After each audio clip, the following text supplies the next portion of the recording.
Class 9th from NCERT chapter first introduction of Euclid's geometry. आज हम explain करने वाले हैं इस चैप्टर के हिस्ट्री भी आपको एक्सप्लेन करेंगे। यहाँ पे जितने भी हिस्ट्री हैं इनके हमने एक शॉर्ट ट्रिक से आपको एक्सप्लेन करेंगे विथ बुक। ये नहीं कि मतलब अपने से ही, मतलब आपके बुक के अकॉर्डिंग ही एक्सप्लेन करेंगे हिस्ट्री। डेफिनेशन जो यूक्लिड्स के थ्रू पे दी गई है डेफिनेशन उसे भी हम आपको बताएंगे। एग्जाम्स जो 7 एग्जाम्स हैं उसे भी हम एक्सप्लेन करेंगे, और साथ में लास्ट में आपके पोस्टुलेट्स को भी, जो 5 पोस्टुलेट हैं उन्हें भी हम एक्सप्लेन करेंगे विथ प्रैक्टिकल आपको प्रैक्टिकल दिखाएंगे कि ये एग्जाम एंड पोस्टुलेट कैसे बने। तो चलिए, are you ready? Let's we are going to chapter 5 now start. So ये है यूक्लिड्स की टोटल हिस्ट्री, मतलब इसमें फैक्ट ही आपके दिखे हुए हैं।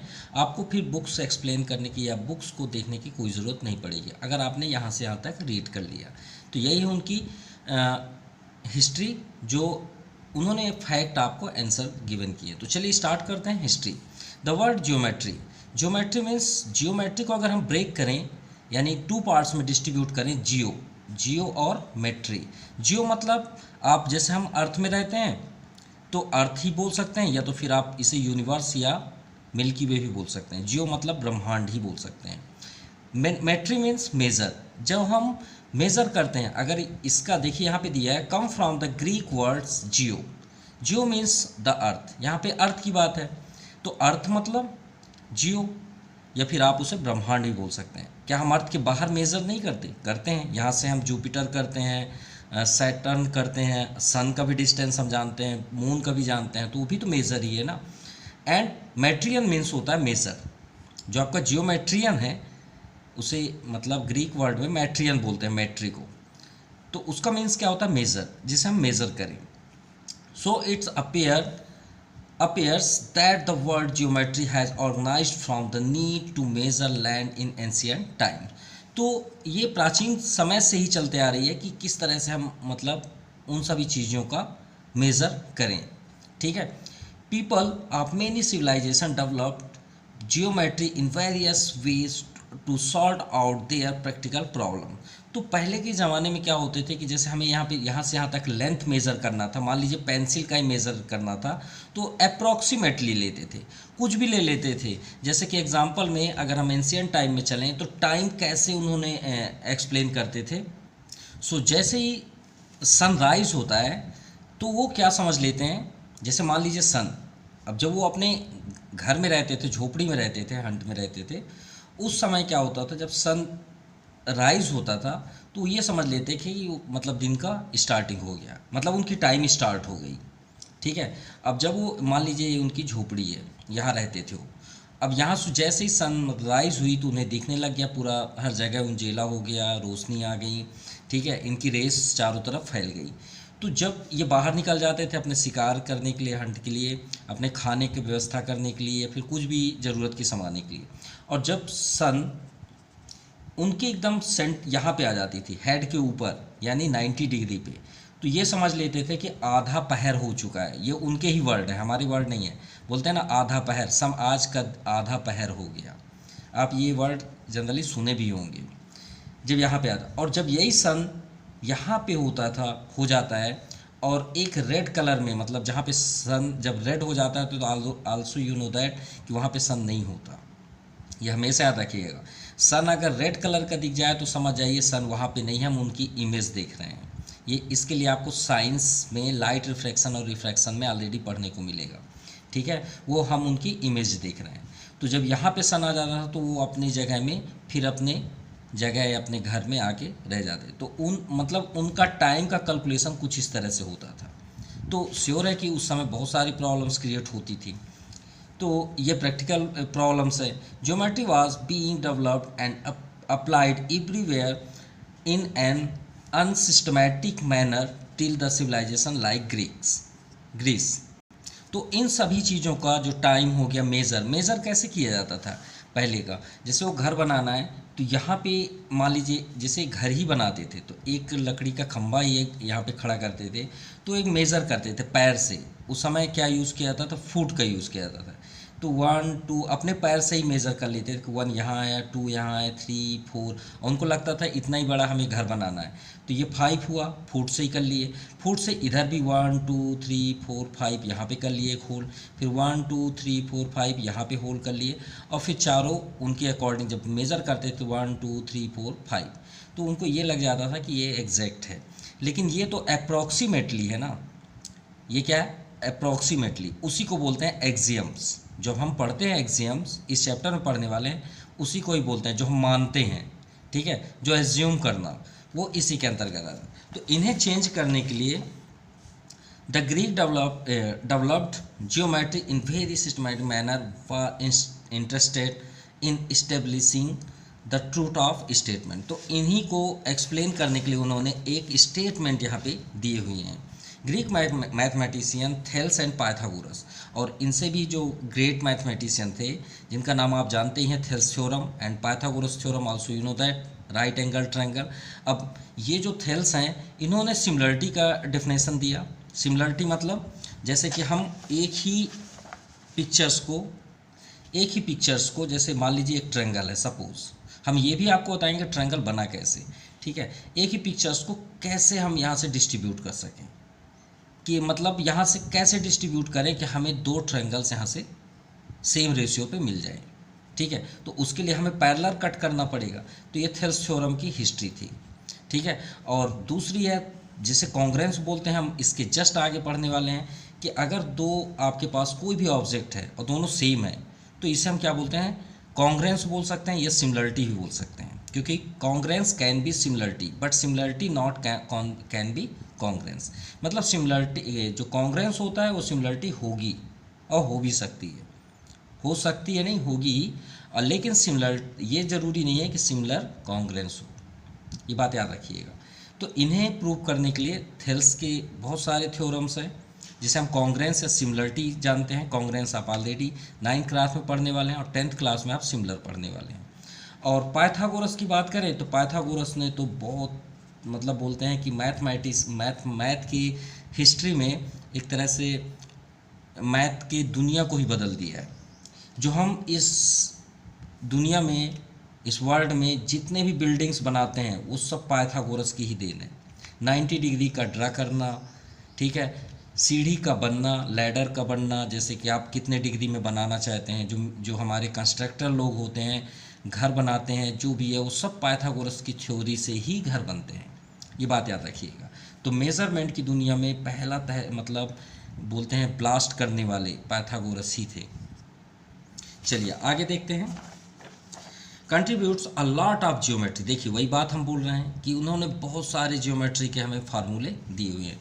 Thales prove that the circle bisect bye its diameter. तो देखिए हम यहाँ पे थेल्स की जो प्रॉपर्टी आपको बताया, सिमिलर एंड कॉन्ग्रेंस, वो उन्होंने सर्कल में भी दी कि अगर हमारे पास कोई भी अर्थ को ही ले लेते हैं, क्योंकि प्रैक्टिकल अगर हम देखें तो प्रैक्टिकल ही बात करें, ये तो सरफेस की बात है। अगर हम अर्थ को ले लें, अर्थ क्या है, एक स्फेयर टाइप में है, और स्फेयर बनाने के लिए कुछ इस तरह हमें बनाना पड़ेगा, ये आपको अर्थ दिख रहा है, ठीक है। अब अर्थ को अगर आपको बाइसेक्ट करना है तो उसके सेंटर पॉइंट से उसके लार्जेस्ट डायमीटर, क्योंकि largest chord is called diameter, तो अगर डायमीटर से हम उसे ब्रेक कर दें, यानी यहाँ से कोई वेपन से इसे कट कर दें, तो हम इस स्फेयर को 2 पार्ट्स में कट कर सकते हैं। ये उनकी थ्योरी थी। तो उन्होंने सर्कल की थ्योरी दी, हमने स्फेयर में आपको एक्सप्लेन कर दिया, ठीक है। कुछ इस तरह से हमें मिल जाएंगे। और सर्कल में भी आप देखना चाहते हैं तो देख लीजिए, अगर ये इसके डायमीटर हैं, यहाँ से बाइसेक्ट कर दें, तो आप खुद ही सोचिए हमें सेमी सर्कल 2 मिल जाएंगे, सेम सिंपल। तो चलिए आगे देखते हैं।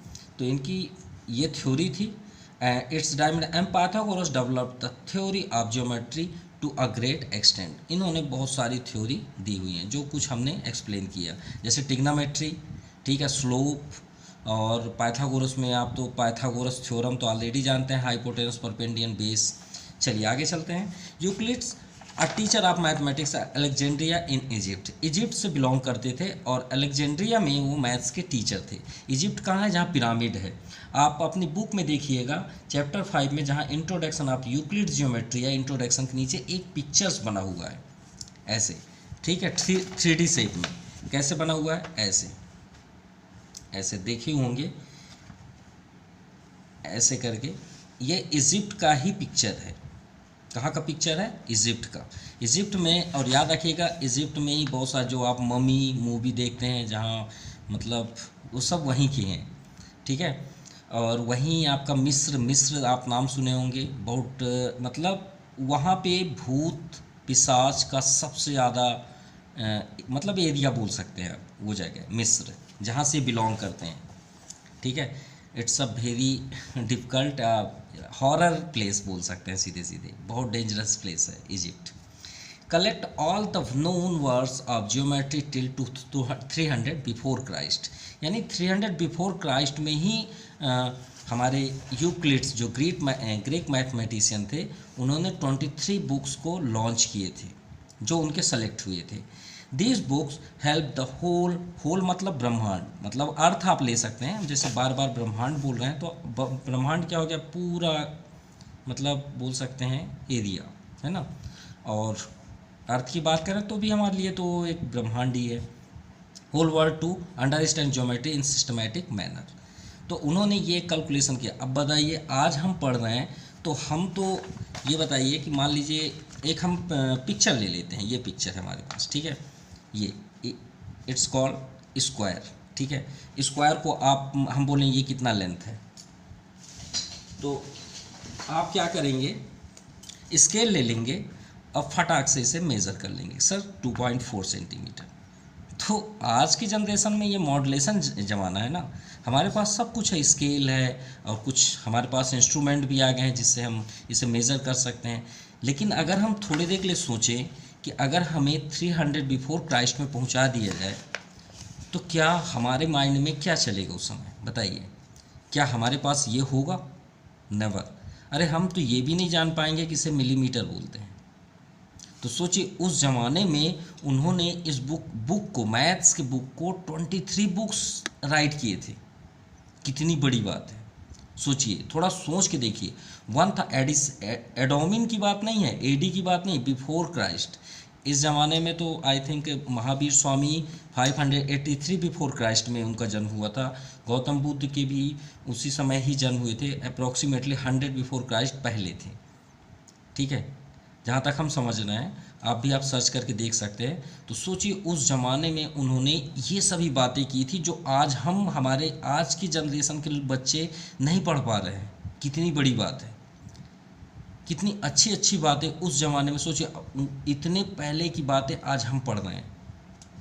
तो चलिए, एक प्राउड फील वाली बात है कि सोचिए आज हम जो अपने ब्रेन को नहीं डेवलप कर पा रहे हैं वो उस ज़माने में उससे उन्होंने एक्सप्लेन कर दिया है। और जब हम पढ़ेंगे तो देखिएगा आपको बहुत अच्छा भी फील होगा। These books help the whole world understand geometry in systematic manner. तो देखिए यहाँ पे प्रॉब्लम्स क्रिएट होते थे ज्योमेट्री में जब हम वर्क करते थे, तो उन प्रॉब्लम्स को किन्होंने एक्सप्लेन किया? यूक्लिड्स ने 23 बुक्स को लॉन्च करके, और उन्होंने अपने जो डेफिनेशन दिया उसमें ये सब चीज़ें हैं। तो चलिए आगे देखते हैं यूक्लिड्स डेफिनेशन। अब डेफिनेशन क्या है? तो उनके जो डेफिनेशन है उसके लिए हमने एक खुद बनाया है। आप उसे देखेंगे तो ये समझ जाइए यूक्लिड्स की पूरी प्रॉपर्टी आपसे बनने लग जाएगी। तो हम जो आपको एक्सप्लेन करने वाले हैं तो देखिएगा आपको ही खुद शॉक्ड होगा। चलिए दिखा रहे हैं। सो स्टार्ट करने से पहले हम कुछ बातें करते हैं जिससे आपका पूरे कॉन्सेप्ट ऑलरेडी क्लियर यहीं पे हो जाएंगे। चलिए, मैथ में आपने कितने पिक्चर्स देखे हैं? तो आप श्योर बोलेंगे सर लाइन देखे हैं, लाइन सेगमेंट देखे हैं, रे देखे हैं, उसके बाद अगर हम बात करें तो कोलिनियर लाइन भी देखे हैं, उसके बाद सर हम ट्रायंगल देखे हैं, क्वाड्रिलेटरल देखे हैं, और पेंटागन, हेक्सागन, ईटीसी ये डायमेंशन पे देखें। तो बहुत से स्टूडेंटों को ये भी कंफ्यूज रहता है सर डायमेंशन क्या है, 1D 2D 3D ये सब हैं क्या? ये हमें नहीं समझ में आते। 3D चलिए इससे भी एक्सप्लेन करते हैं। 1D मतलब क्या होता है? जब आप कोई भी पिक्चर्स देखें, आप प्रैक्टिकल अपने घर में देखिए, कोई भी ऑब्जेक्ट अभी देखिए, अगर वो आपको, जैसे हम एक स्केल ही ले लेते हैं, अब बताइए आप इसको देख रहे हैं ना, तो ये बताइए आपको कैसा दिख रहा है? ये प्लेन दिख रहा है, और इसके क्या कॉर्नर आपको दिख रहा है? इस साइड ये कॉर्नर नहीं दिख रहा है ना, ये कॉर्नर नहीं दिख रहा है। तो आपको अगर एक फेस दिखता है किसी ऑब्जेक्ट का तो वो 1D कहलाता है। और अगर हम इसे थोड़ा सा ऐसे करते हैं, अब बताइए आपको कैसा दिख रहा है? ये कॉर्नर दिख रहा है, दिख रहा है। ये भी पिक्चर्स दिख रहा है, ये साइड दिख रहा है, लेकिन नीचे वाला कॉर्नर दिख रहा है क्या? नहीं दिख रहा है। बैक साइड दिख रहा है क्या? नहीं दिख रहा। तो ये 2D हो गया। भाई आपकी आंख में अगर किसी ऑब्जेक्ट के दो हिस्से दिख रहे हैं, ठीक है, कॉर्नर दिख रहा है, एज दिख जाए, फ्रंट दिख जाए या साइड दिख जाए, तो आप समझ जाइए उसी को काउंटिंग करते हैं। तो ये कितना हो गया? 2D, 1 and 2। और अगर हम इसे ऐसे कर दें कुछ डिज़ाइन से कि हमें तीनों ये इस कॉर्नर से लिख लें। हाँ, अब बताइए आपको कौन सा शेप दिख रहा है? ये कॉर्नर दिख रहा है, ये कॉर्नर दिख रहा है, ये और ये कॉर्नर, ये भी दिख रहा है आपको। तो ये टॉप हो गया, इसे हम फ्रंट समझ लेते हैं, इसे साइड समझ लेते हैं। तो कितने डी हो गए? 3D। सिंपल। देखिए एक स्केल पे ही हम सब कुछ देख लिए। अब 4D तो पॉसिबल ही नहीं है। तो अब आपको समझ में आ गई होगी बातें। और अगर आपको देखना है तो कुछ एग्जांपल यहाँ भी देख लेते हैं। ये कॉइन है, ठीक है, ये कॉइन को ये पैक है। अभी हम मार्केट गए थे तो हमें मिला, तो हम सोचे ये प्रैक्टिकल के लिए बेस्ट होगा। अगर हम इसे देखें सर्कल फॉर्म पे, आपको कितने साइड दिख रहे हैं? तो 1 टॉप दिख रहा है और ये कॉर्नर दिख रहा है, तो 2D हो गया, सिंपल। और इसे अगर कुछ ऐसे फेस में देखें कि तीनों दिखे, तो ये पॉसिबल नहीं लग रहा, हमें 2D ही दिखेगा, ठीक है। और ऐसे करके रख दें तो 1D, एक ही साइड दिख रहा है ना, दो साइड तो नहीं दिख रहा है। तो ये 1D हो गया। थोड़ा सा ऐसे कर दीजिए तो 2D हो जाएगा। तो चलिए आगे देखते हैं हम कहाँ क्या बात कर रहे थे। अच्छा, यूक्लिड्स की हिस्ट्री में। अब हमने सबसे पहले मैथ की दुनिया में सबसे पहला कदम है पॉइंट। क्या है? पॉइंट। इससे पूरा ब्रह्मांड बना, आपका घर भी इससे बना है। अब इसे मैथ में क्या बोलते हैं? पॉइंट। अगर हम फिजिक्स की बात करें तो इसे क्या बोलते हैं? एटम बोलते हैं। हम नहीं बोलते हैं? बिल्कुल बोलते हैं। और केमिस्ट्री में भी आए तो भी वही है, सेम, ठीक है, जो सबसे स्मॉलेस्ट पार्ट है। तो बस बोलने का ढंग है। अब बताइए एक पॉइंट को और अनदर पॉइंट ऐसे ऐसे कर दें तो बहुत सारे पॉइंट ऐसे ऐसे कर दिए और इतना ही बस किए। अब अगर हम इस पॉइंट को ज्वाइन कर दें तो क्या बन गया? सिंपल सी बात है। अगर दो पॉइंट एंड पॉइंट है तो हम इसे क्या बोलते हैं? Line segment. बोलते हैं नहीं बोलते? बिल्कुल बोलते हैं। और अगर यही पॉइंट को एक ही पॉइंट, अब देखिए एक पॉइंट में, अब पॉइंट में क्या होता है? ना तो लेंथ होती है ना ही ब्रेथ होता है, याद रखिएगा, सिर्फ एक पॉइंट पे। अगर हम यहाँ पॉइंट कर दें तो श्योर है कि इसमें कुछ भी नहीं होगा। क्यों? क्योंकि अगर ये पॉइंट लें तो लेंथ तो होगा ही नहीं, नेवर, हो ही नहीं सकता। आप किधर जाएंगे? जाएंगे नहीं। और ब्रेथ है तो ब्रेथ भी पॉसिबल नहीं है, सिंपल। हाँ, अगर आप बोलेंगे सर ये भी तो एक पॉइंट है, अगर हम इसे जूम कर दें तो जूम तो आप मान लीजिए इसे हम पिक्चर्स के थ्रू पे या कैमरे के थ्रू पे इसे बड़ा कर दें, तो क्या इसके पास लेंथ ब्रेथ है? बिल्कुल है। इसमें लेंथ भी आपके पास पॉसिबल है, ब्रेथ भी पॉसिबल है।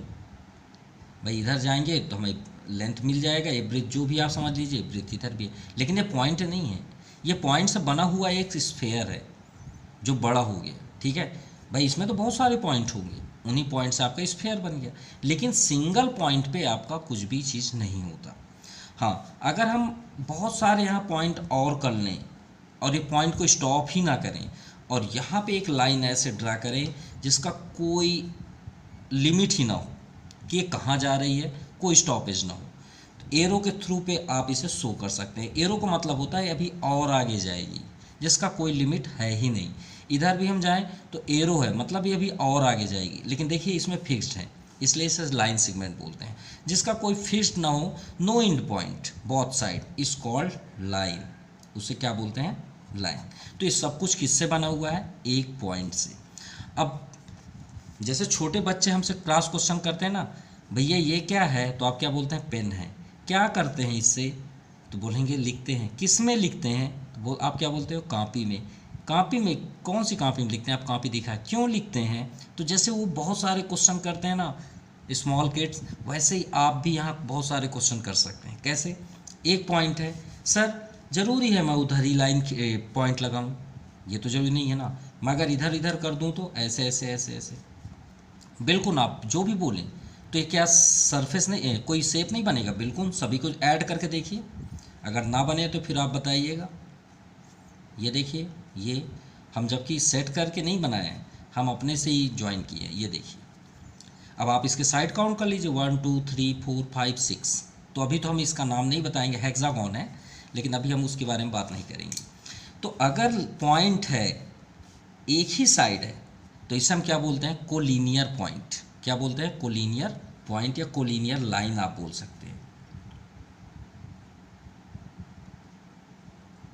ठीक है, आप इसे क्या बोल सकते हैं? Collinear line. अगर एक ही पॉइंट में आपके बहुत सारे पॉइंट हैं, तो आप इसे क्या पढ़ रहे हैं? कोलिनियर पॉइंट या कोलिनियर लाइन बोल सकते हैं। क्लियर? अब ये बताइए, इसी पॉइंट को अगर हम नॉन कोलिनियर मतलब एक ही लाइन पे ना हो, तो यहाँ पे कर दें और यहाँ पे कर दें, तो ट्रायंगल का जन्म ऐसे हुआ है। याद रखिएगा, ट्रायंगल का बर्न ऐसे हुआ है। ये बात याद रखिए, कोई अलग से नहीं आ गया। 3 non collinear is made by end to end या join to end is called triangle. तो ट्रायंगल का बॉर्न यहाँ से हुआ है। अगर वहीं पे हम 4 पॉइंट ले लें, तो आपका ये बॉर्न हुआ क्वाड्रिलेटरल। भलाई फिर इसके डिफिनेशन अलग अलग हैं कि 3 types based on triangle, 3 types and angles based on 3 types. जैसे acute, obtuse and right angle triangle, ये बेस्ड ऑन एंगल और साइड के अकॉर्डिंग आप तो ऑलरेडी जानते हैं, आइसोसेलेस, इक्विलेटरल एंड स्केलेन। और ये तो फिर तो आपको समझ में आ गई ये सब पॉइंट की दुनिया। अब चलिए आते हैं उनके एक्सप्लेनेशन पे। माफ़ कीजिएगा, ये तो सरफेस की बात है, हम थोड़ा सा अभी और आगे बताएंगे। इसमें सॉलिड्स की बात है। ये तो सभी सरफेस के हैं। सरफेस मतलब ये देखिए, टाइल्स है, ये आपका सरफेस है, ज़मीन पे ही है ना, थोड़ा भी तो बाउंस नहीं है ना, थोड़ी भी हाइट है क्या? नहीं है, तो ये सरफेस कहलाएंगे। सिंपल। अब ये तो सभी सरफेस में है, सही पिक्चर्स, लेकिन जैसे इनकी हाइट हम थोड़ा ऊपर करें, जैसे मान लीजिए ट्रायंगल ही हम ले लेते हैं, कुछ भी आप ले लीजिए, और एक पॉइंट हम कहीं और कर दें, ये पॉइंट इसी के एकदम डिज़ाइन पे, कोई बाहर नहीं, मान लीजिए यहाँ पे कर दें। अब इन सभी को ज्वाइन करिए।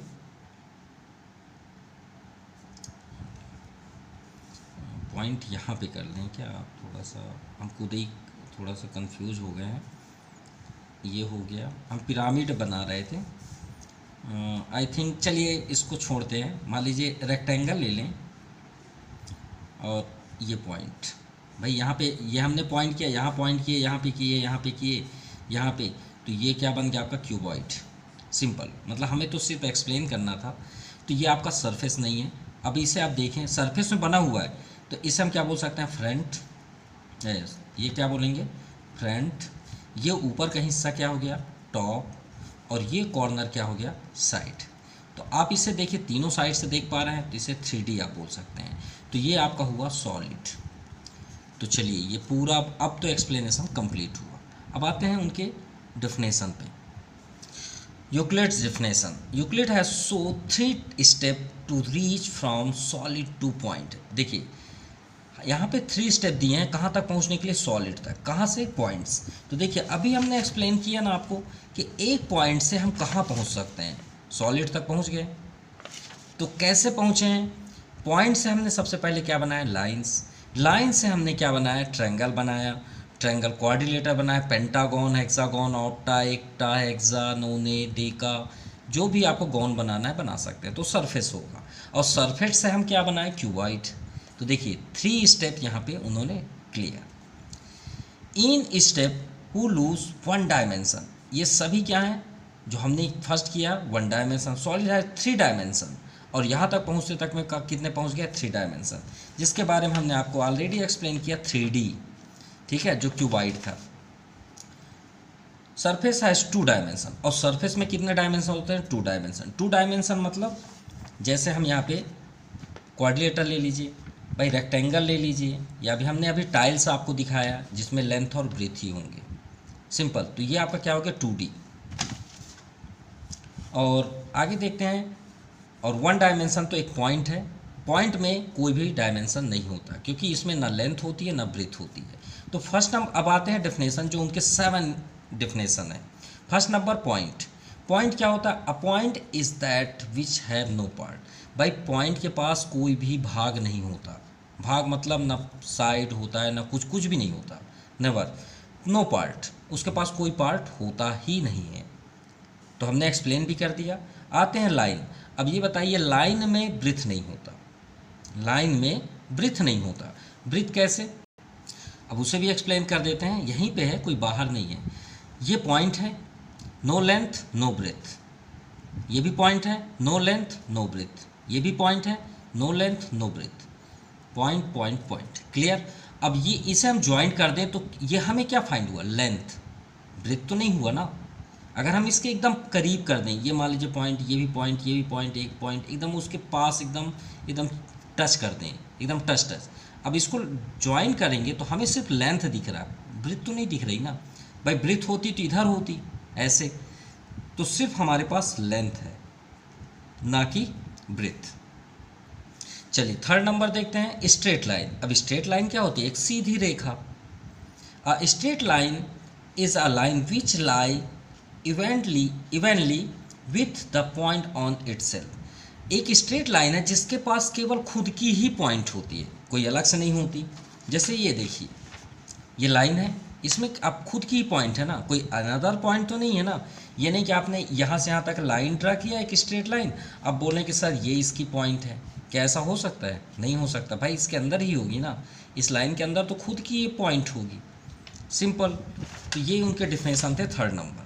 आते हैं सरफेस। सरफेस में अभी हमने आपसे बताया 1D 2D एंड 3D। तो सरफेस में क्या होता है? लेंथ और ब्रीथ होता है। जस्ट अभी हमने एक्सप्लेन किया थोड़ा टाइम पहले। ये देखिए रेक्टेंगल लेके 2D में लेंथ और ब्रीथ होते हैं, 3D में क्या होता है? लेंथ भी होता है, ब्रीथ भी होता है और हाइट भी होती है। तो 3 हो गए ना, 3D हो गया। और 1D जो आपको एक ही साइड से आपको दिखे, तो सरफेस में 2 होगा। तो a surface is that which have length and breadth only. अब आते हैं प्लेन सरफेस। अब सरफेस और प्लेन सरफेस में क्या डिफरेंशन है, तो थोड़ा सा वो भी देख लें। A plane surface is a surface, एक प्लेन सरफेस सरफेस ही है, कोई अलग से नहीं है। Which lies evenly with the straight line on itself, जो खुद की ही अपनी लाइन को रखती है, ठीक है। मतलब ऐसा सरफेस जो अपने ही मतलब लाइंस पे क्या रखती है?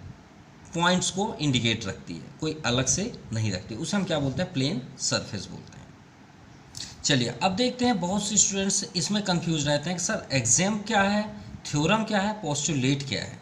हमेशा कंफ्यूज रहते हैं कि इनके सारे डिफिनेशन ही नहीं जानते। तो एक्सियम क्या होता है? जैसे हम कुछ मान लेते हैं, मान लेते हैं कैसे? जैसे कि हम यहीं पे ही हैं, कहाँ? अर्थ पे, और मिल्की वे बहुत बड़ा है, ये तो खुद ही एक ब्रह्मांड है। अब मिल्की वे के अंदर आपका सोलर सिस्टम है, सोलर सिस्टम तो ये है, मान लीजिए ये आपका सन है और ये इनकी फैमिली है यहाँ पे, ये सोलर सिस्टम, और ये हुआ आपका यूनिवर्स, ठीक है। तो अब अर्थ में ही सभी साइंटिस्ट बैठे हैं ना, बाहर तो नहीं है, हमारे अर्थ में ही सभी हैं। जैसे नासा आप ले लीजिए, ऑक्सफोर्ड ले लीजिए, जैसे हमारे मैक्सवेल हैं, बहुत सारे साइंटिस्ट हैं, न्यूटन ही ले लीजिए। भाई न्यूटन जो आपकी ग्रेविटेशनल फोर्स की थ्योरी दी है, तो क्या जैसे सन के चारों साइड सभी प्लैनेट्स राउंड करते हैं, तो क्या न्यूटन वहाँ जाके देखे हैं? नहीं ना, वो तो यहीं से ही बताया है ना, एप्पल्स की थ्योरी लेके, कि जब कोई ऑब्जेक्ट को हम ऊपर फेंकें तो एक ग्रेविटी नाम का कोई चीज़ होता है जो उसे अट्रैक्ट करता है, राइट।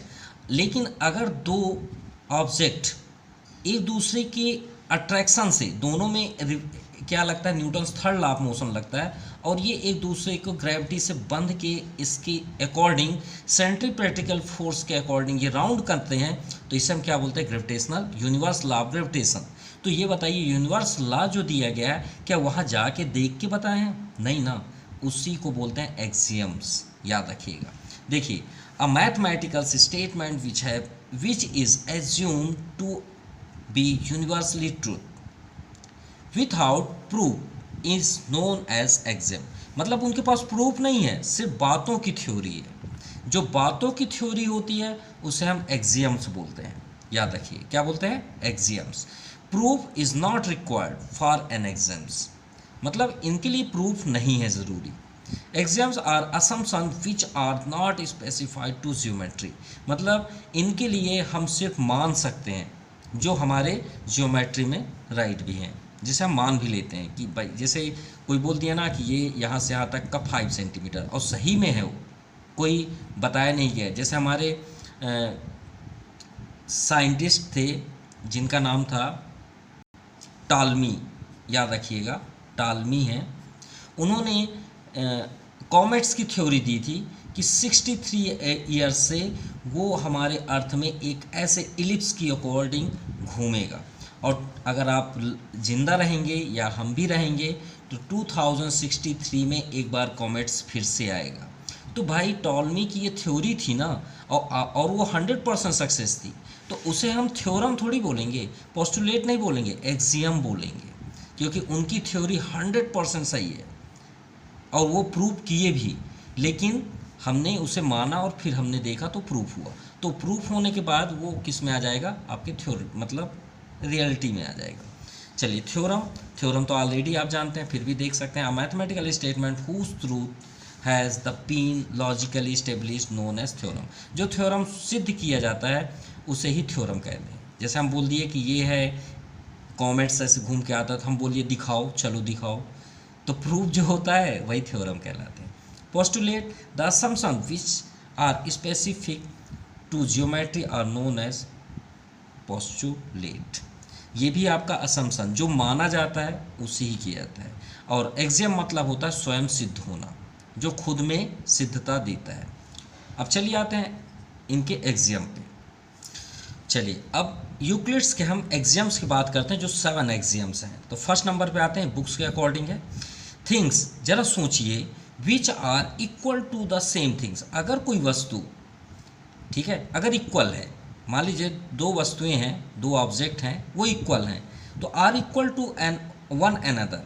तो अगर वो जो ऑब्जेक्ट है वो दूसरे के भी इक्वल है, तो 100% है कि वो तीनों इक्वल होंगे। अब आप बोलेंगे सर ये तो हम जानते हैं ऑलरेडी, तो चलिए हम प्रैक्टिकल दिखा रहे हैं। तो चलिए स्टार्ट करते हैं। ये मान लीजिए 10 रुपीज़ का कॉइन है, ये भी आपका 10 रुपीज़ कॉइन है। अब ये दोनों इक्वल हैं या नहीं है, तो ज़रा सोचिए, which are equal to the same thing. अगर दो वस्तुएं इक्वल हैं तो आर इक्वल टू अनदर, तो और अगर एक और है, यहाँ पे देखिए ये 2 रुपीज़ का कॉइन है, लेकिन कितने हैं 5, 1 2 3 4 5, तो 10 रुपीज़ ही है ना, तो ये 10 रुपीज़ इसके इक्वल है, ये 10 रुपीज़ इसके इक्वल है। तो क्या ये सभी इक्वल होंगे? बिल्कुल होंगे, क्यों नहीं होंगे। क्लियर। और अगर आपके पास और एग्जाम्पल लेना है तो हम और एग्जाम्पल दे देते हैं। फॉर एग्जाम्पल मान लीजिए आपके फ्रेंड का नाम है सुरेश, एक एग्जाम्पल ले लेते हैं, ठीक है, ये सत्यम ले लेते हैं। अब सत्यम के मोहल्ले में मान लो मैरी रहती है। कौन? मैरी रहती है, ठीक है। आपका फ्रेंड है सत्यम, जिसके मोहल्ले में मैरी रहती है, और मैरी के मोहल्ले में मान लो एक अक्षिता रहती है। तो ये तीनों एक ही मोहल्ले में रहेंगे कि नहीं रहेंगे? बिल्कुल रहेंगे। भाई सत्यम के मोहल्ले में मैरी रहती है और मैरी के मोहल्ले में अक्षिता रहती है, तो भाई ये तीनों एक ही मोहल्ले में है ना, तो कहने का मीन्स है तो ये सेम ही हुए, एक ही मोहल्ले से आ रहे हैं। वैसे ही जैसे ये एग्जाम्पल, और अगर मैथमेटिक्स से देखना है तो for example if x equal to Z, ठीक है, मान लीजिए मैरी है और ये सत्यम है, ये दोनों एक ही मोहल्ले में है, यानी दोनों इक्वल हैं, एक ही जगह हैं। एंड मैरी को हम ले लेते हैं क्या, y, और अक्षिता या सॉरी मैरी का जेड था ना, तो चलो जेड ले लेते हैं, सिंपल। तो अगर x जेड के मोहल्ले में है, y भी जेड के मोहल्ले में है, तो श्योर है कि तीनों एक ही मोहल्ले में, तो क्या हो जाएगा, तो इसका मीन्स हुआ then x also equal will be y, simple. या तो आप इक्वेशन फर्स्ट और सेकंड करके कर सकते हैं, from equation first and second Z से Z cancel, x equal to y, simple. Now second number, तो उनकी थ्योरी ये थी कि if equals are added to equals the whole are equal. तो अगर आप दो इक्वलों चीज़ों में इक्वल, मान लीजिए दो इक्वल हैं, तो यही देख लेते हैं, ये x इक्वल टू वाई है ना, इसी को यहाँ पे ले लीजिए एग्जाम्पल। चलिए x इक्वल टू वाई था ना फर्स्ट में, हमने ले लिया, equal are added to equal. अगर हम दोनों साइड कुछ भी चीज़ जोड़ें, कुछ भी आप जोड़ दीजिए ना, क्या जोड़ना आप पसंद करेंगे ये बताइए, जो भी आप बोलें। अगर हम इन दोनों में थोड़ी देर के लिए जेड जोड़ दें, चलिए यहाँ पे जेड है, या कुछ भी ले लीजिए, डब्लू ले लेते हैं, ठीक है, हमने दोनों साइड डब्लू ऐड कर दिया, तो डब्लू ऐड करेंगे तो इक्वल ही होंगे ना, कोई बदल तो नहीं जाएंगे, 100% इक्वल होंगे। तो ये आपका कंप्लीट हुआ। और अगर आपको कन्फ्यूज़न है तो एग्जांपल ले लेते हैं। मान लीजिए ये दोनों पेन सेम दिख रहे हैं और ये दोनों इक्वल हैं, ठीक है। अब हमने डिफरेंट पेन लिया, एक रेड ले लिए, एक ब्लैक ले लिया, ठीक है। ये दोनों इक्वल हैं, ठीक है, ये दोनों इक्वल हैं। अब इसमें से सॉरी माफ़ कीजिएगा, हमने पेंसिल लिया। अब एक पेंसिल को इधर भी ऐड कर दें और एक पेंसिल, माफ़ कीजिएगा पेंसिल ही नहीं है, ये दोनों पेन ठीक रहेंगे, ये ठीक है, दोनों सेम दिख रहे हैं ना। तो ये पेन को हम इधर कर दें और ये पेन को इधर कर दें। अब बताइए दोनों इक्वल है कि नहीं है? यहाँ पे इक्वल का साइन है, बीच में इक्वल का, हमारी फिंगर मान लीजिए ये इक्वल का साइन है। अब बताइए दोनों इक्वल होंगे नहीं होंगे? बिल्कुल होंगे भाई, ये दोनों पहले से इक्वल थे। अब ये दोनों ऑलरेडी सेम ही हैं, इन दोनों को हम दोनों सब बहुत साइड ऐड कर दिए तो इक्वल हुए ना। और अगर अभी भी नहीं समझ में आया तो चलिए एक एग्जांपल देते हैं। ये मान लीजिए पेन आपका 1 kg का है और ये पेन आपका 1 kg का है, और ये पेन 2 kg का सपोज़, और ये भी पेन 2 kg का है, दोनों का ऐड कर दिए तो ये कितने हो गए 3 kg, ये कितने हो गए 3 kg, हो गए इक्वल। क्लियर? चलिए आपको क्लियर हो गया। तो वही तो हमारा एग्जांपल था कि एक्स वाई इक्वल है और दोनों साइड डब्ल्यू डब्ल्यू ऐड करेंगे तो सेम ही रहेगा ना। अगर एक्स मान लीजिए 20 kg है और इधर भी 20 kg है, कौन? वाई। अब दोनों साइड अगर हम 3 kg ऐड कर दें तो भाई ये 23 kg और ये 23 kg ही होगा ना, अदर तो नहीं होगा। चलिए now third, if equals are subtracted from equal the reminder are equal. तो सेम जैसे हमने अभी यहाँ पे ऐड की बात की वैसे आप यहाँ सब्ट्रैक्ट कर लीजिए। तो सेम आप एग्जांपल भी ले सकते हैं। मान लीजिए हमने यहाँ पे वही ले लेते हैं x इक्वल टू वाई, ये हमने इक्वल टू वाई किया। अब अगर हम इसमें 2 माइनस करें, अरे 2 ले लीजिए ना, नंबर ले लीजिए, ज़रूरी थोड़ी कि आप वेरिएबल ही ले लें। चलिए हमने इसमें w किया, इस बार a कर लेते हैं, a माइनस किए तो ये भी a माइनस कर दिए, तो दोनों इक्वल होंगे ना। और अगर आपको प्रैक्टिकल देखना है तो आप ये एग्जांपल है, ये पेन हो गया, ये पेन, ये दोनों हैं, दोनों अगर इक्वल हैं, अब बोथ साइड हम सेम को माइनस कर दें, देखिए तो क्या इफेक्ट होगा? बिल्कुल नहीं, ये तो इसमें जाके कन्वर्ट हो गया। इसको भी हम ऐसे कर दें तो ये दोनों क्या हो गए? इक्वल हो गए, ये भी इक्वल हो गया, सिंपल। चलिए ये भी आपका क्लियर हो गया।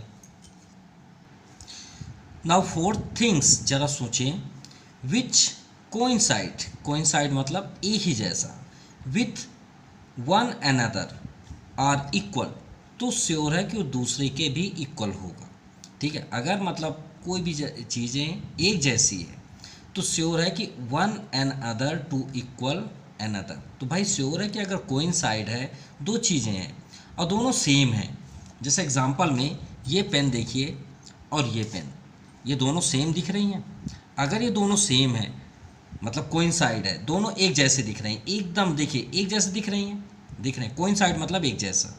अगर ये दोनों एक जैसी हैं तो श्योर है कि लेंथ, ब्रेथ और हाइट जो भी है इसमें वो सभी एक जैसे दिखेंगी, बिल्कुल दिखेंगी। तो ये आपका एग्जाम्पल ही हो गया।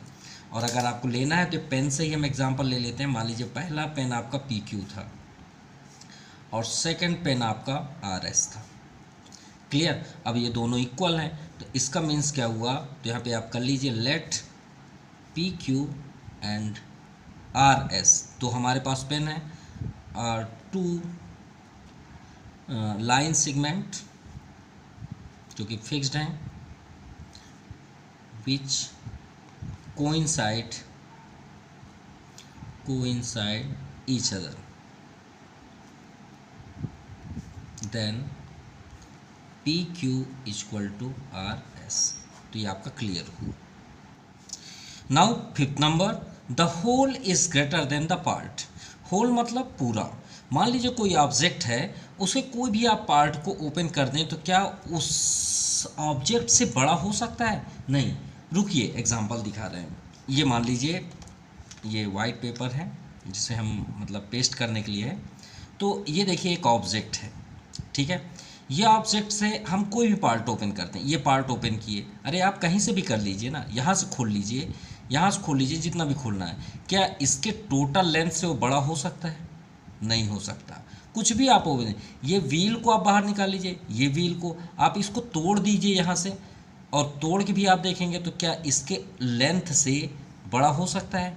नहीं, कभी नहीं हो सकता, हो ही नहीं सकता। मान लीजिए ये 5 सेंटीमीटर का है, तो आप जितना भी ब्रेक कर लीजिए 5 सेंटीमीटर से वो कम ही होगा, बड़ा नहीं हो सकता। तो चलिए इसके लिए भी लेट करते हैं। Let y and z are parts, ठीक है, आर पार्ट्स ऑफ x, किसके? x के पार्ट हैं, कौन कौन? y और z। तो श्योर है पार्ट मतलब क्या होता है? उसके हिस्से, उसका बॉडी का शरीर आप बोल सकते हैं।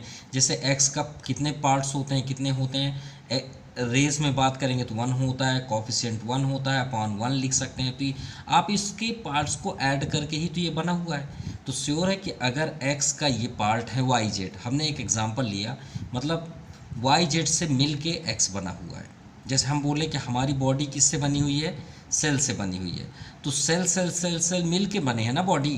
क्या बॉडी से सेल बड़ी हो सकती है? कभी नहीं हो सकती। भाई ये बॉडी है, अब हमसे पिक्चर तो नहीं आता, चाहे आप हंस लीजिए, जो भी आप समझ लीजिए। ये कोई मान लीजिए मैन है। अब ये किससे बनी हुई है? एक स्मॉल सेल से बनी है, ठीक है। तो क्या ये बॉडी से सेल बड़ा हो सकता है? नेवर, कभी नहीं। तो वही है एक्स मान लीजिए आदमी है, और वाई जेड ये सेल है। तो श्योर है कि वाई प्लस जेड जब मिल गए, सेल सेल सेल सेल, तो ये क्या बन गया? ये आदमी बन गया एक्स, सिंपल। तो ये कभी हो सकता है क्या? ये कभी हो सकता है कि y बड़ा हो जाए x से? नो। तो x greater than y 100% and x greater than z। Now 6 things, सोचिए, which are double of same things are equal to one another on another, ठीक है, वन अनदर, सॉरी, ठीक है, ऑन तो हो ही नहीं सकता, वन अनदर। मतलब कहने का मीन्स है कि यहाँ पे डबल कोई ऑब्जेक्ट है जो एक अनदर से इक्वल है, लेकिन किस कंडीशन पे? जब डबल हो।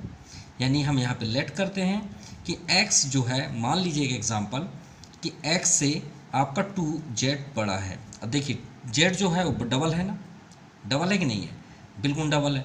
डबल होने के बाद x से बड़ा है, तो ये एक ही चीज़ है ना, which are double of the same things, ये एक ही चीज़ रहेगा, इसको हम बदल नहीं सकते। मतलब 2z x के बराबर है तो 2z y के भी बराबर होगा, सिंपल। भाई जैसे यहाँ पे बोला गया विच आर डबल, डबल कौन? सेम थिंग्स, एक ही ऑब्जेक्ट। मान लीजिए एग्जांपल लें, ये पेन इससे डबल है, ठीक है, ये पेन इससे डबल है, ठीक है, ये बेस्ट एग्जांपल है। देखिए ये पेन इससे डबल है, अब सेम है कि ये भी पेन से ये डबल है कि नहीं है? बिल्कुल। तो इसका मतलब ये दोनों इक्वल होंगे, सिंपल सी बात है। तो अगर हम इसकी बात करें कि x अगर 2z से बड़ा है तो फर्स्ट हो गया, second from equation first and second, ये दोनों आपके कैंसिल हो गए, यानी वो दोनों ऑब्जेक्ट क्या होंगे? हमेशा बराबर होंगे। अब ये दोनों पोस्टुलेट तो सेम ही है, ठीक है, सॉरी एक्सियम। देखिए इसमें डबल की बात किया गया है, इसमें आपका हाफ की बात किया, बाकी सब कुछ सेम ही है। तो ये जो डबल हम किए तो यहाँ पे आप अपोजिट कर दीजिए, x इक्वल टू हाफ कर दीजिए 1/2z, और यहाँ पे भी आप ले लीजिए 1/2z। तो सिंपल है कि अगर हम इसे सॉल्व करें तो x इक्वल टू वाई ही होगा, फर्स्ट एंड सेकेंड, ये दोनों आपके कैंसिल हो गए, ये आमने सामने आ गए, x equal to Z, x equal to माफ कीजिएगा y। तो ये आपके कंप्लीट हुए एक्सियम। अब आते हैं पोस्टुलेट पे। चलिए पोस्टुलेट फर्स्ट देखते हैं। A straight line may be draw from any one point. चलिए स्ट्रेट लाइन की बात है, स्ट्रेट लाइन मतलब एकदम सीधी लाइन, तो फ्रॉम वन पॉइंट, हमने एक पॉइंट ले लिया, ठीक है, ड्रा करना है, इन एनी वन पॉइंट हमने ले लिया, टू एनी अदर पॉइंट। चलिए एक अनदर पॉइंट कहीं और ले लेते हैं, कर लिए, यहाँ पे ले लीजिए, जहाँ पे भी लेना है, पोस्टुलेट के बगल में ले लीजिए, यहाँ ले लीजिए, यहाँ ले लीजिए, ये देखिए जितना भी आप पॉइंट लेना चाहें, लेकिन एक ही पॉइंट लेंगे, दो नहीं, ठीक है। आप कहीं पे भी लीजिए, मान लीजिए हमने ये दिखाया, मान लीजिए एक एग्जांपल है, हमने इतना दिखा दिया आपको। अब कौन सा पॉइंट आप पसंद करते हैं? अगर आप ये पसंद करते हैं तो ऐसे लाइन ड्रा करेंगे, आप इधर पसंद करते हैं तो ऐसे करेंगे, अब ऐसे थोड़ी आप कर देंगे ऐसे राउंड करके वहाँ टच करेंगे, यहाँ पे है आपको दिख रहा था ऐसे करेंगे। ये वाला पॉइंट आपको पसंद आया तो ऐसे ड्रा करेंगे, और ये पसंद आया तो आपको ऐसे करें। तो भाई हमारे सामने ही है तो क्यों ना हम एक लाइन ऐसे ड्रा कर लें, तो स्ट्रेट लाइन ही ड्रा कर रहे हैं ना। तो हम यहाँ पे क्या शो करेंगे कि हम a point sorry a straight line may be drawn from any one point to any other point। ये अदर पॉइंट ये आपका हो गया, एक लाइन ड्रा हो गया। क्लियर, इतना आपका क्लियर हो गया। चलिए सेकंड नंबर, इसके साथ में आप एक्सियम 5.1 भी देख सकते हैं। Given two distinct points there is a unique line that passes through them.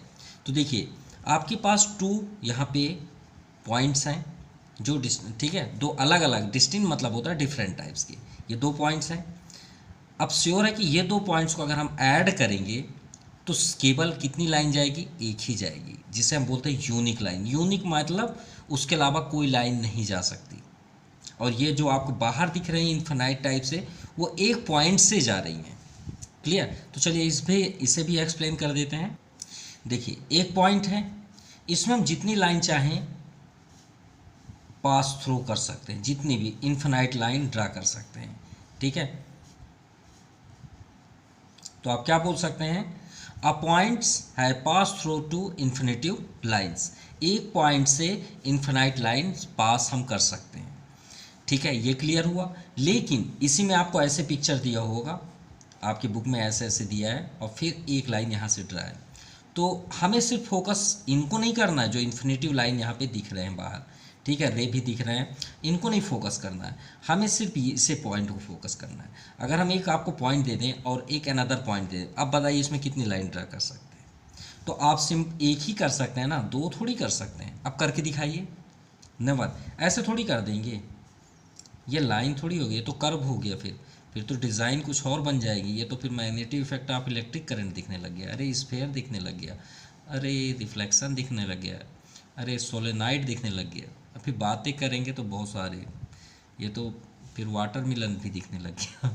चलिए मुंह में पानी आ गया, आगे देखते हैं। टर्मिनेटेड, अरे Lokmanya Tilak terminus Mumbai to Howrah express, superfast express. अब आप बोलेंगे सर ट्रेन का नाम क्यों लिए, टर्मिनेटेड की बात है भाई। टर्मिनल मतलब होता है जहाँ से चीज़ें ख़त्म हो जाती है, जैसे LLT लोकमान्य तिलक टर्मिनल, ठीक है, मुंबई टू हावड़ा छत्रपति शिवाजी महाराज की जय हो।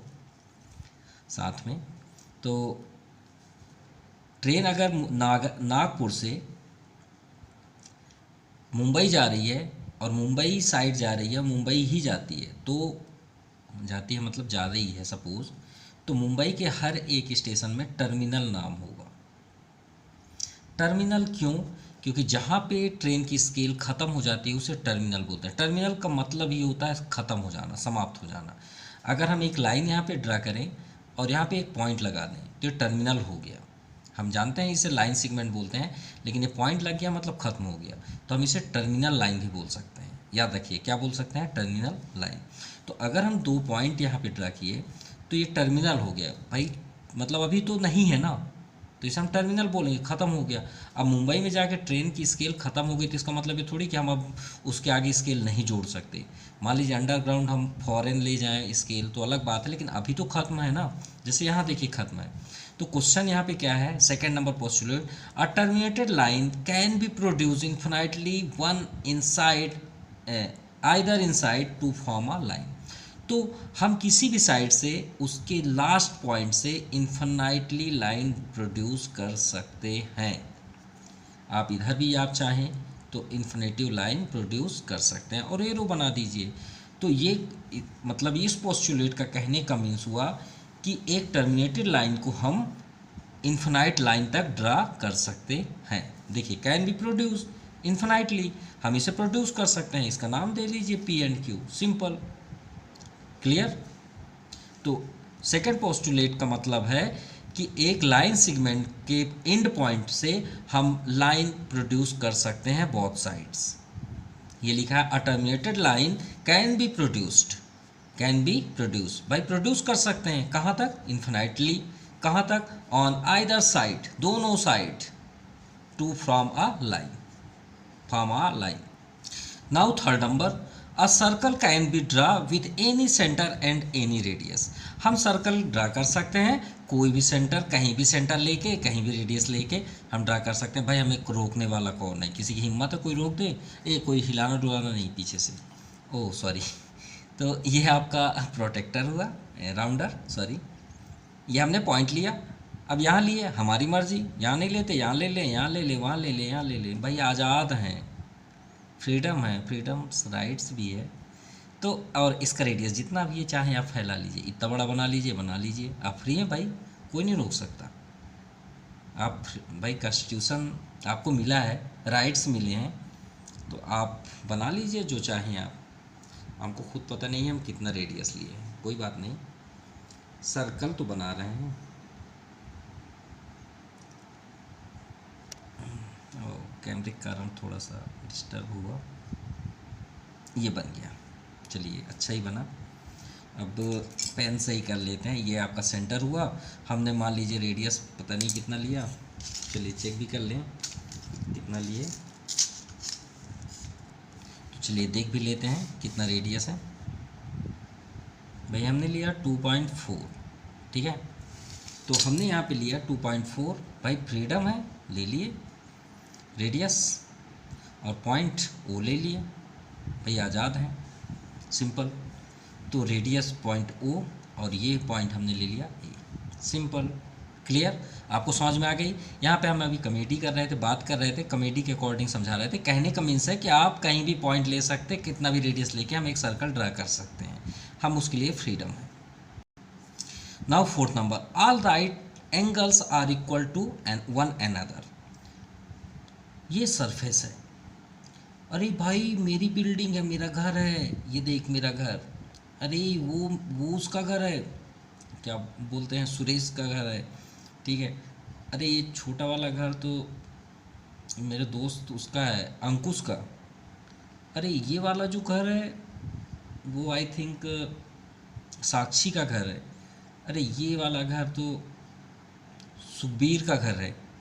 अरे घर तो सभी के हैं ना, हमने क्या बोला, सुखबीर, साक्षी, अंकिता, और कुछ भी ले लेते हैं, बी किसी का नेम ले लेते हैं, और ये मान लीजिए पी, ठीक है, प्राक्षिता ले लेते हैं, ठीक है।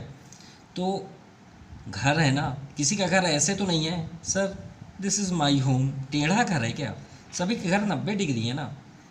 तो भाई आपके घर छोटे हों बड़े हों उससे हमको क्या मतलब है, आपके घर 90 डिग्री पे खड़े हैं कि नहीं खड़े हैं, तो क्या 90 डिग्री आपका सेम है कि नहीं है, देखिए 90 डिग्री सेम है कि नहीं है, ये बस बताइए। घर आपके छोटे बड़े हम इससे जानबूझ के बनाए आपको समझाने के लिए।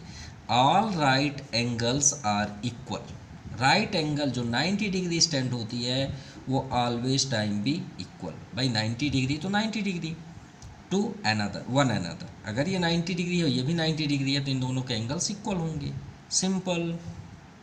और अगर नहीं समझ में आए तो फिर से रिपीट कर रहे हैं, ये अगर 90 डिग्री का ट्रायंगल है और ये भी आपका 90 डिग्री का राइट एंगल ट्रायंगल है, तो भाई हमें साइड या सिमिलरिटी से मतलब नहीं है कि सिमिलरिटी है सर, कॉन्ग्रेंस है कि नहीं है, उससे मतलब नहीं, 90 डिग्री की बात है कि ये 90 डिग्री का जो साइड एंगल्स यहाँ पे स्टैंड है वो अगर छोटा है बड़ा हो उससे मतलब नहीं है, 90 डिग्री आपका इक्वल ही होगा, ये कहने का मीन्स है। नाउ पोस्टुलेट फिफ्थ, ध्यान से देखिएगा, it's a very important question. If a straight line, अगर कोई सीधी रेखा, कोई भी स्ट्रेट लाइन है, falling on two straight line, कोई भी दो लाइंस पे गिरती है, ये मान लीजिए एक स्ट्रेट लाइन है, ये भी आपके सामने ही प्रैक्टिकल हम ले लेते हैं, ये मान लीजिए एक स्ट्रेट लाइन है, ये भी एक स्ट्रेट लाइन है, इस पे हम एक स्ट्रेट लाइन को यहाँ से गुजारते हैं, पास थ्रू करते हैं, अभी तक तो यही बोला गया है, आगे देखते हैं, ठीक है।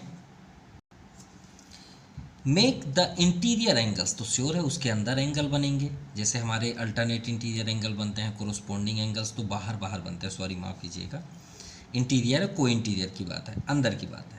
Makes the interior angles on the same side, एक ही side of its taken together less than two right angles, तो जब हम उन दोनों एंगल्स को ऐड करते हैं तो वो टू राइट एंगल्स कितना होता है भाई एक राइट एंगल्स 90 डिग्री होता है, 90 डिग्री, तो दूसरा भी 90 डिग्री होगा, तो 90 90 180, तो 180 से क्या होगा, लेस होगा, लेस देन होगा, then the two straight lines, जो स्ट्रेट लाइंस हैं आपके जो आगे की ओर जा रही थी, जैसे हम अभी हम अभी प्रैक्टिकल आपको दिखाएंगे, ध्यान से देखिएगा। इफ प्रोड्यूस इन्फिनाइटली, जब हम उसे इन्फिनाइट तक प्रोड्यूस करें, तो meet on that side on which the sum of angle is less than two right angles, तो जितना भी एंगल्स उसका बनेगा, दोनों को ऐड से जितना ही बनेगा, वहीं पे जाके वो दोनों मीट करेंगे। क्या करेंगे, मीट, मीट मतलब मिलना। चलिए आपको बेस्ट प्रैक्टिकल दिखाएंगे, आपको बुक से कोई भी मतलब भी नहीं रहेगा। अच्छा, इससे बाहर आके बात करते हैं। अच्छा ये बताइए, ये है क्या, ट्रायंगल, राइट या रॉन्ग, राइट। चलिए इक्विलेटरल मान लेते हैं, ये कितने डिग्री है, 60, कोई गलत, चलिए ठीक, क्योंकि ईच एंगल्स इज 60 डिग्री, भाई अपोजिट साइड्स आर इक्वल, इतना आप जान रहे हैं, क्लियर। अब इसको थोड़ा सा गौर से देखिए ना, इसको थोड़ा सा हम तोड़ते हैं, ब्रेक करते हैं, इसे ब्रेक करते हैं, ठीक है। अब इसे अगर हम ब्रेक करें तो ये वाला साइड, चलो हम इसको साइड भी नेम ले लेते हैं, ABC, ये हो गया आपका B, ठीक है। अब इन दोनों को ब्रेक करते हैं, तो ये मुझे ऐसे दिख रहा है, ये मैंने थोड़ा सा देखिए ब्रेक कर दिया है, ठीक है, और यहाँ पे भी मैं इसे और थोड़ा सा ब्रेक कर दिया, तो देखिए दो लाइन जा रही है, ये दो लाइन जा रही है, और इस लाइन को हम मान लेते हैं ट्रांसवर्सल लाइन, जो क्वेश्चन बोल रहा है आपका, ठीक है। ये देखिए दो लाइन जा रही है, दो लाइन जा रही है, हाँ यहाँ पे देख लीजिए, if a straight line falling to on two straight line, देखिए दो लाइन है, ये स्ट्रेट लाइन, एकदम स्ट्रेट लाइन ये, और फॉलिंग कहाँ है, ये आपकी फॉलिंग लाइन है, थोड़ी देख लें, समझ लें और क्या, ठीक है। मेक द इंटीरियर एंगल, ये आपका इंटीरियर एंगल हुआ, भाई दोनों किससे हैं, 90 टू राइट एंगल से कम होने चाहिए, ऑन द सेम साइड, दोनों साइड हमने लिया भाई, कोई अलग नहीं किया, ठीक है। अभी देखिए इंटीरियर एंगल, ये दोनों एंगल्स की बात हो रही है, चलिए ये एंगल्स को हम 1 और 2 कर लेते हैं, 1 और 2, ठीक है। On the same side of its taken together less than two right angles, भाई दोनों 90 डिग्री से कम होंगे, ये तो श्योर है, ये थोड़ा सा बैंड है, ये भी बैंड है, 90 नहीं होना चाहिए, कुछ इस तरह, तो ये 90 हो जाएगा, ये 90, ये पोजीशन, भाई ये 90 तभी है, तो ये तो फिर पैरेलल हो जाएंगे, और पैरेलल आपके इन्फिनाइट पे मिलते हैं, और वो मिल ही नहीं सकते, ऐसा भी आप समझ सकते हैं। भाई 90 डिग्री अगर हम दो लाइन स्ट्रेट ले लें, एकदम स्ट्रेट, अगर आपके माइंड में है क्वेश्चन तो, और ये एकदम 90 डिग्री है, ये भी 90 डिग्री है, तो ये पॉसिबल नहीं है। क्यों, अगर आपके माइंड में ज़रूर आएगी ये बात कि सर 90 में ऐसा क्या पॉसिबल नहीं है, बिल्कुल नहीं है, क्योंकि 90 होगा तो ये पैरेलल होगा, और ये पैरेलल होगा तो पैरेलल कभी मीट करते नहीं हैं, और इस क्वेश्चन का मतलब बच्चे नहीं समझते हैं, कुछ भी सोचते रहते हैं, बस उनके माइंड में ये है कि ये 90 डिग्री से मतलब 180 से कम होगा, और ये दोनों मीट करते हैं, बस ये नहीं जानते कि प्रैक्टिकल है क्या, इसका कहने का मीन्स क्या है। अब आपको हम एकदम फैक्ट बता देते हैं इसका कहने का मीन्स क्या है। इनके कहने का ये मीन्स है कि अगर कोई भी लाइन आप मान लीजिए, एक लाइन ऐसे लिए और एक और लाइन लिए, तो श्योर है कि अगर हम इसे और आगे प्रोड्यूस करें तो कहीं ना कहीं मिलेगी कि नहीं मिलेगी, सिर्फ इतना हो बताइए, मिलेगी, बिल्कुल मिलेगी। अब उसको जानना है कि कितने एंगल पे मिलेगी, यहाँ पे एंगल क्या प्रोड्यूस होगा, तो आप एक लाइन यहाँ से गुजार दीजिए, गुजार दिए। अब मान लीजिए सपोज़ हमने यहाँ पे चेक किया कि ये 60 डिग्री है, सपोज़ थोड़ी देख ले मान लेते हैं, और ये आपका 50 डिग्री है, क्लियर। तो इन दोनों को ऐड करिए तो कितना हो जाएगा, 110, तो 100% ये दोनों 110 डिग्री पे मीट करेंगे, मतलब यहाँ पे जाके मीट करेंगे आगे जाके, ये कहने का मीन्स है इसको, इस पोस्टुलेट का, क्लियर। और जहाँ पे ये मीट करेगी 110 नहीं, इन दोनों का ऐड हुआ 110, तो श्योर है कि ये जहाँ पे मीट करेंगी वो तो क्लियर है कि ये आपका 70 डिग्री होगा, ये जो एंगल होगा वो 180 से कम होगा, और ये बात याद रहे, बस यही कहने का मीन्स है। चलिए अब इसे थोड़ा सा प्रैक्टिकल देख लें। मान लीजिए हमने एक लाइन लिया, ठीक है, ये P है, और यहाँ पे हम ले लेते हैं Q, और एक अनदर लाइन ले लेते हैं, ये लाइन हो गया, ठीक है, इसे ले लेते हैं R, और यहाँ पे ले लेते हैं S, और यहाँ से हमने एक लाइन पास थ्रू किया, ये लाइन का नेम दे देते हैं एल, और इसे हमने जैसे 1 2 किया तो यहाँ पे भी 1 और 2 कर लेते हैं। ये हमारा अनदर लाइन है पासिंग थ्रू। तो यहाँ पे हम लेट करते हैं, let P Q and R S are two lines, ठीक है। और ये दोनों इंटरसेक्ट कहाँ पे होते हैं, मान लीजिए हमने ए और यहाँ पे बी कर लिया, तो यहाँ पे लिखिए intersecting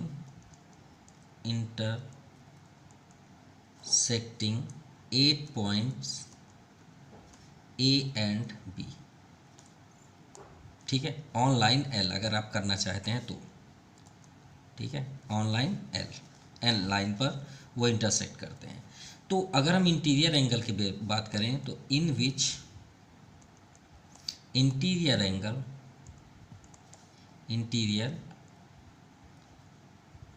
angles on the same side अंदर के साइड, ठीक है, ऑफ द ट्रांसवर्सल, और ये जो लाइन गई है इंटरसेक्टिंग उसे हम ट्रांसवर्सल बोलते हैं, ट्रांसवर्सल। ये हो गया। अब यहाँ पे कंडीशन है किसके, पोस्टुलेट के अकॉर्डिंग कि अगर 1 और 2 को ऐड करें, एंगल 1 प्लस एंगल 2, तो ये श्योर है कि 180 से कम होना चाहिए, लेस देन 180। इसका मीन्स हुआ कि एंगल 1 प्लस एंगल 2 जो है वो लेस होना चाहिए 180 डिग्री से। चलिए इसका मीन्स हो गया। देन अगर हम इसे प्रोड्यूस करें, अरे हमने तो यहाँ राइट कर दिया, अगर हम इसे और आगे तक प्रोड्यूस करें तो ये कहीं ना कहीं तो मीट करेगी ना। आप माफ़ कीजिएगा, इन दोनों को आप आगे करके यहाँ पे एक पॉइंट कर लीजिएगा, ये पॉइंट को हम कर लेते हैं एम, ठीक है। ये पॉइंट को और आगे तक आप प्रोड्यूस करके, ये तो श्योर है कि कहीं ना कहीं जाके मीट करेगी, तो आप यहाँ पे राइट करिएगा। देन यहाँ पे P Q and R S हमने प्रोड्यूस किया, आर एस व्हेन एक्सटेंड